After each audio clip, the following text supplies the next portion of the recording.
when we were preparing for this meeting, somebody said, well, we ought to ask each of us to define what strategy is. And I quickly stole something from Donald Schoen, who I think is, he wrote a book called The Reflective Practitioner. And he was quoting Russell Ackoff, and he said, strategy is the active, synthetic skill of imagining the future and inventing ways of bringing it about. I love that phrase of, imagining the future and inventing ways of bringing it about. To me, that's what strategists will always do. There's a flight of fancy, there's an imagination, and so forth.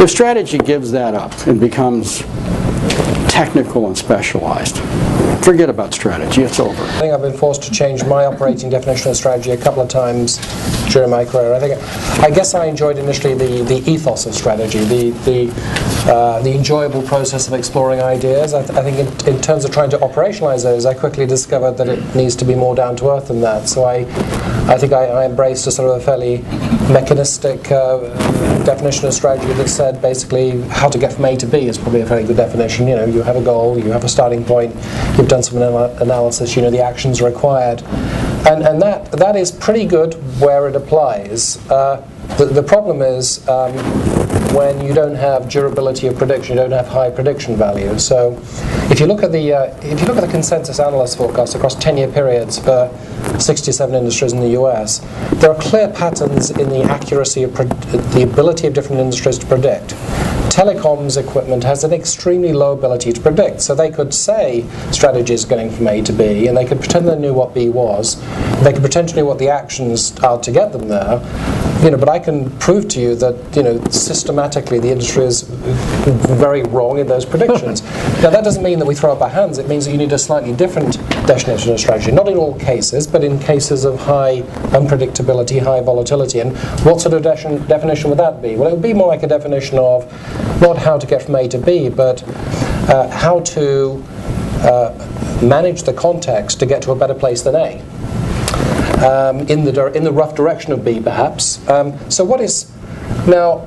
What I don't want to say is that all problems are of that nature, but if I then generalize that definition, I sort of say that my sort of current working definition of strategy that incorporates the classical stuff where it applies and the adaptive stuff where it applies, is that strategy is problem solving, and it's very important to have the right sort of solution for the right sort of problem. Let me start first of all with how I would define strategy, and I think strategy is pretty simple.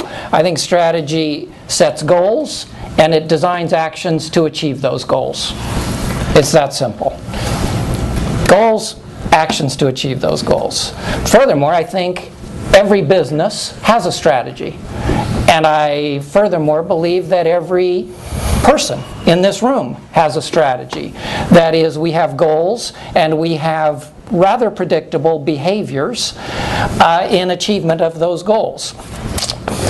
To me, a definition of strategy is what do we do for whom, and how do we build a compelling case that those people should buy that stuff from us? In other words, how do we establish and maintain a right to win in the game that we have chosen to play? So what game did we choose to play, and what is our right to win, and how do we establish and maintain it? What's your definition of strategy? And I would say, as a practitioner, I try to keep it simple. For me, it's not some high-flying words. It's not a big book. It's a collection of the major decisions that you've made on the significant opportunities and issues that present to yourself. And so it's choices and its resource commitments that in its collection form a company strategy. Sometimes it is derived from an overarching big picture strategy. We want to be the biggest in this, or we want to be the fastest or the cheapest in that. Sometimes it goes the other way around. It's the collection of decisions that ultimately creates the story, and it doesn't always turn out as neatly as we might like it to be. But nevertheless, I think the way I want to think about it is it's a sequence of choices that then together defines what your strategy de facto is. And yes, there's a goal, I think, behind it. And I'd prefer to think about it as doubling shareholder value every 5 years, whatever that is. And it requires lots of stakeholders to play along and do this. But I still have this old-fashioned view that the capital markets matter.